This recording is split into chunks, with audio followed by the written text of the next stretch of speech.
Saudara-saudara yang saya kasih di dalam Tuhan, bicara tentang kasih, kita tidak berbicara tentang teori, tidak berbicara tentang sebuah gagasan, tidak berbicara tentang sebuah ide, tetapi berbicara mengenai sebuah action, tindakan, sikap, perbuatan. Kasih jika hanya di mulut, itu tidak ada guna. Tetapi kasih yang benar adalah dikerjakan, dilakukan. Kasih yang benar adalah berbuat. Kasih yang benar adalah bertindak. Dan kasih yang sesungguhnya adalah melakukan sesuatu. Nah, apa yang saudara kasihi, sayangi, cintai, saya percaya saudara memberikan perhatian yang lebih kepadanya.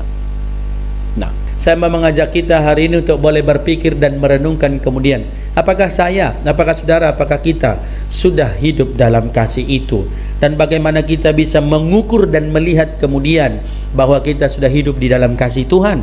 Ada 4 hal saudara yang menjadi tolok ukurnya untuk kita boleh menilai diri, mengintrospeksi apakah saya sudah hidup dalam kasih Tuhan yang benar atau tidak. Pertama, saudara, mengaku mengasihi itu berarti punya sikap hati yang taat. Mengaku mengasihi Tuhan, di dalamnya ada hati yang taat. Firman Tuhan katakan, saudara, jika kamu menuruti perintahku, menuruti, jika kamu melakukan, jika kamu taat, jika kamu menuruti perintahku, kamu akan tinggal dalam kasihku. Dan yang melakukan dan yang mengerjakan apa yang diperintahkan Tuhan, pasti yang tinggal di dalam dia, didorong oleh kasih, didorong oleh cinta kepada Allah, didorong oleh kasih kepada dia. Maka siapa yang mengaku tinggal dan diam di dalam Tuhan, dia pasti didorong untuk taat. Kalau tidak taat, maka boleh saya katakan tidak ada kasih di dalam hatinya, tidak mengasihi Tuhan dengan benar. Jika tidak taat, beranikah kita berkata bahwa engkau mengasihi Tuhan dengan benar? Jika di dalam hatimu ada roh penolakan, roh pemberontakan, maka jangan berkata engkau mengasihi Tuhan. Maka jangan katakan bahwa engkau cinta Tuhan. Saul ketika menolak perintah Tuhan untuk membunuh semua orang Amalek, dia tidak lakukan. Sejak saat itu juga Tuhan menolak Saul, dan sejak saat itu Tuhan tidak berkenan kepada Saul. Penolakan, pemberontakan, ketidaktaatan, maka itu berarti pertanda kasih tidak ada. Tidak usah jauh-jauh, saudara, di rumah saja. Apakah Bapak Ibu mau mengakui dan berkata bahwa anakmu begitu baik kepadamu, padahal setiap hari dia melawan, tidak menghargaimu, tidak taat kepada apa yang Bapak Ibu katakan? Dan bukankah itu menjadi pergumulan setiap hari dalam doa, berurai air mata atas segala perilakunya yang tidak benar? Lalu terhadap anak-anak juga saya mau bilang, apakah engkau berkata dan mengaku hari ini mengasihi orang tuamu, ternyata sedikit pun tidak kau hargai dan tidak kau hormati, tidak kau taati perintahnya? Berkata taat, tidak, saudara. Maka berkata taat dan mengasihi di hadapan Allah pertama adalah taat. Ketaatannya standarnya apa, saudara? Taat sebagaimana Yesus taat, mati dan memikul salib. Taat secara mutlak dan sepenuhnya, seutuhnya, tunduk dan taat di hadapan Allah. Maka jangan bilang engkau mengasihi sementara di bilik hatimu masih tersimpan dendam, di dalam hatimu masih tersirat amarah, sakit hati, akar pahit. Yang kedua, saudara, penuh sukacita. Kalau hidup dalam kasih Tuhan, dia pasti penuh dengan sukacita. Ayat 11, semuanya itu kukatakan kepadamu supaya sukacitaku ada di dalam kamu dan sukacitamu menjadi penuh.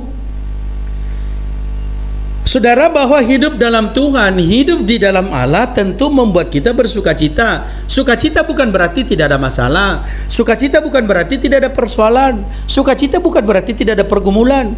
Tetapi apapun yang Tuhan izinkan tidak akan pernah merenggut sebuah relasi antara saya dan Tuhan, antara saudara dan Tuhan. Dan di situ letak kebahagiaannya. Semua apa yang Tuhan izinkan kita alami, kita lihat dari sebuah kerangka rancangan ajaib Tuhan bagi hidup saudara dan saya, bahwa apa yang Tuhan izinkan kita alami itu untuk membuat kehidupan semakin baik dan semakin baik.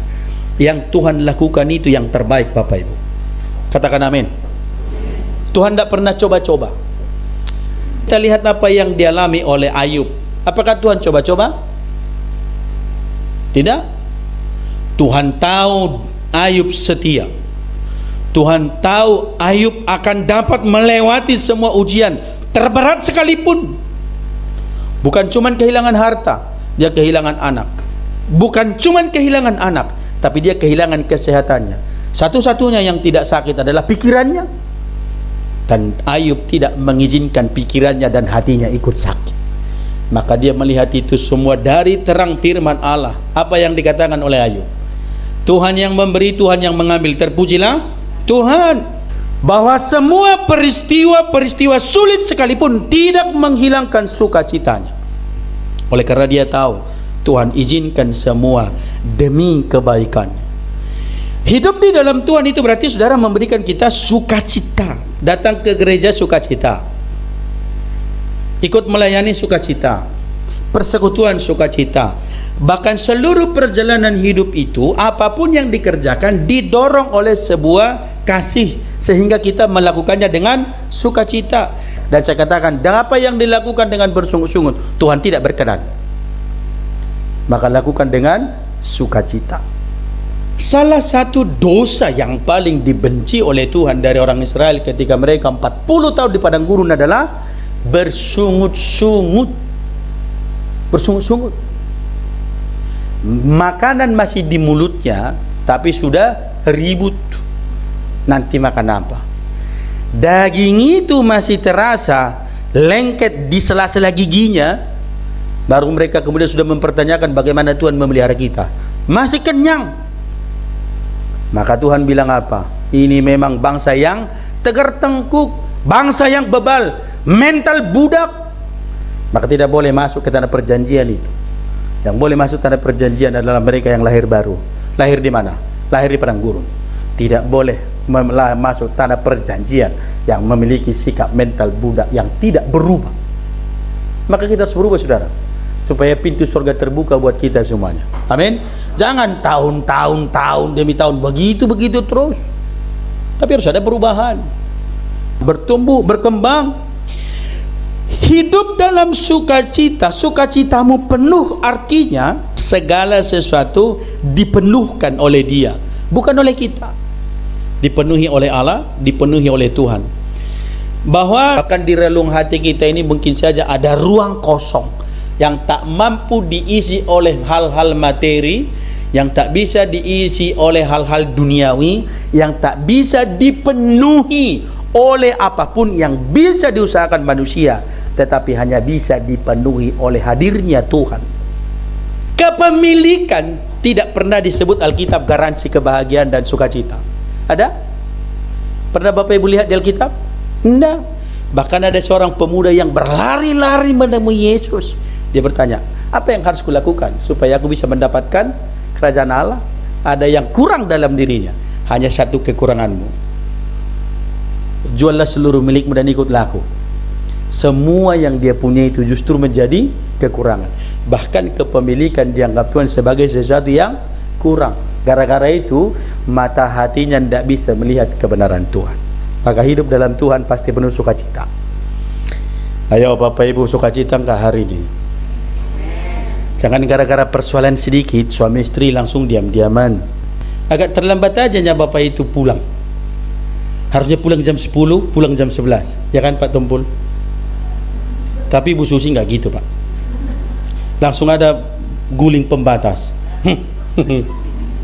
Besok pagi bikin kopi sendiri. bahwa sukacita bukan oleh karena keterbatasan hal-hal materi, tetapi sukacita oleh karena kepenuhan, dipenuhi oleh kasih yang datangnya dari Allah. Yang ketiga, saudara, tidak ada kasih yang lebih besar daripada kasih seorang yang memberikan nyawanya untuk sahabat-sahabatnya. Kasih itu mendorong, menuntut, memaksa untuk berkorban. Tidak ada orang yang mengasihi diam-diam. Tidak ada orang yang mengasihi itu tidak berbuat. Tidak, saudara, berkorban. Tetapi kalau hidupnya tidak dipenuhi kasih, hidupnya perhitungan. Untung rugi, dapatku apa? Tapi kalau hidup dalam Tuhan diterangi oleh firman Allah, tidak ada hitung-hitungan. Pertanyaannya, saudara, siapa kita berani hitung-hitungan di hadapan Tuhan? Kalau nyawa itu diambil, dah selesai. Mau hitung apa? Bahwa hidup di dalam Tuhan rela berkorban, saudara. Ada kerelaan. Bukan sebuah paksaan, ada kerelaan. Sebagaimana Kristus dengan sukacita, dengan rela mengorbankan dirinya bagi saudara, bagi saya, bagi kita, karena kasih. Dorongannya kasih, alasannya karena kasih. Karena kasihnya buat saudara dan saya. Maka jangan berkata engkau mengasihi Tuhan ketika engkau tidak mau berkorban. Jangan berkata engkau mengasihi Tuhan ketika engkau tidak pernah mau memberi kepada Dia. Ketika engkau tidak memberi terhadap kerajaan Allah. Jangan. Maka kita perlu kemudian koreksi. Apakah aku mengasihi Tuhan atau tidak? Aku mengasihi Tuhan atau tidak? Atau aku sekarang hitung-hitungan di hadapan Tuhan atau tidak? Luar biasa apa yang kita dapat hari ini. Karena apa, saudara? Sebab apa yang tidak kita minta Tuhan beri. Apa yang tidak pernah kita pikirkan Tuhan beri. Kalau kita mau jujur, saudara, apakah karena kita sudah terlalu banyak uang maka kita berani beli ruko? Tidak, saudara. Kita hanya punya iman. Apa yang membuat kita membelinya? Iman. Apa yang bisa membuat kita membelinya? Kesehatan. Apa yang kita membuatnya membelinya? Bahwa kita percaya Tuhan akan mencukupkan. Dan Tuhan lakukan. Februari kita sepakat, Mei kita sudah beli. Berapa lama? Saudara, saya mau katakan begini, bahwa Tuhan melakukan jauh melampaui apa yang kita pikirkan dan doakan. Maka hidup di dalamnya. Jangan hitung-hitungan. Jangan kemudian engkau enggan berbuat dan bertindak sebagai bukti bahwa engkau mengasihi. Kasih menuntut, kasih mendorong seseorang untuk bertindak dan berbuat. Kasih yang Yesus ajarkan bukanlah kasih yang bisa ditakar oleh nalar dan logika manusia. Sebab kasih yang Yesus ajarkan itu juga adalah kasih yang radikal. Saya katakan kasih yang radikal. Apa kasih yang radikal? Kalau dunia mengajarkan kasihilah sesamamu dan bencilah musuhmu, tapi Yesus berkata kasihilah musuhmu dan berdoalah bagi mereka yang menganiaya kamu. Di mana pernah mendengar ajaran begitu? Hanya Yesus yang mengajarkan. Maka kasih yang Yesus ajarkan adalah bukan kasih sembarangan, tapi kasih yang radikal. Lalu kita di poin mana? Jangankan musuh, jangan-jangan sesama kita musuhi. Jangankan mengasihi musuh, jangan-jangan orang terdekat kita masih musuhi. Padahal Yesus berkata, kasihilah musuhmu. Perintahku adalah supaya kamu hidup di dalam kasih itu. Saudara, saya mau katakan, mau negaskan, berbicara kasih kita tidak berbicara teori, tidak berbicara soal rumusan ide-ide, tapi berbicara kasih kita berbicara mengenai sebuah tindakan dan perilaku, perbuatan yang harus menunjukkan pada buah dan hasil. Yang keempat, ayat yang ke-16, bukan kamu yang memilih aku, tetapi akulah yang memilih kamu, dan aku telah menetapkan kamu supaya kamu pergi dan menghasilkan buah. Harus menghasilkan. Maka sepanjang hidup yang kita hidupi sampai hari ini, apa yang sudah dihasilkan, saudara? Saya mengatakan standar dan tujuan kehidupan gereja bukan menjadi orang baik, karena kita sudah semua menjadi orang baik. Bapak Ibu semua orang baik. Amen. Tapi belum tentu benar. Maka kita hadir di gereja ini supaya hidupnya benar, bukan supaya baik. Orang jahat tidak ada di gereja. Orang berdosa semua datang ke gereja yang menyadari dosanya. Bapak Ibu semua yang ada di sini semua orang-orang berdosa ini. Tunjuk tangan yang tidak berdosa. Berarti kita semua orang-orang yang menyadari dosanya, yang percaya diampuni Tuhan dosanya. Amin. Kalau yang tidak mau datang ke gereja, dia tidak sadar kalau dia penuh dengan dosa. Dan pekerjaan mereka menghakimi terus. Kalau yang begitu-begitu, abaikan saja. Sebab dia tidak menyadari bahwa dia adalah orang berdosa. Menghasilkan buah berarti menghasilkan sesuatu, berbuat sesuatu, bertindak sesuatu, melakukan sesuatu. Apa yang dihasilkannya? Perubahan. Buah itu kebenaran. Kamu pergi menghasilkan buah, dan buah yang tetap. Buah yang tetap adalah buah kebenaran. Maka tujuan dan standar kehidupan kita adalah kebenaran. Kalau saudara datang ke gereja tidak mau mendengar kebenaran, lalu untuk apa datang ke sini? Mau mencari yang menyenangkan telinga? Unjang aja pelawak. Dan jangan pernah berpikir saudara bisa menyenangkan semua orang. Pedagang aja nggak disukai semua orang. Doanya tukang bakso sama jual es lain. Kalau tukang es berharap cuaca panas banget malah, langsung bikin dulu es. Es apakah itu? Es doger, es kelapa muda, es teh manis, terus apa lagi? Es teler, es buah, jus, segala macam yang ada es. Enak. Itu kalau panas. Itu bagi kalau cuacanya panas. Lalu kalau musim hujan, sudah menggigil di luar, masuk lagi es, menggigil di dalam dan di luar. Ya tidak mungkin. Maka semua orang akan memuliakan Tuhan dengan keunikannya.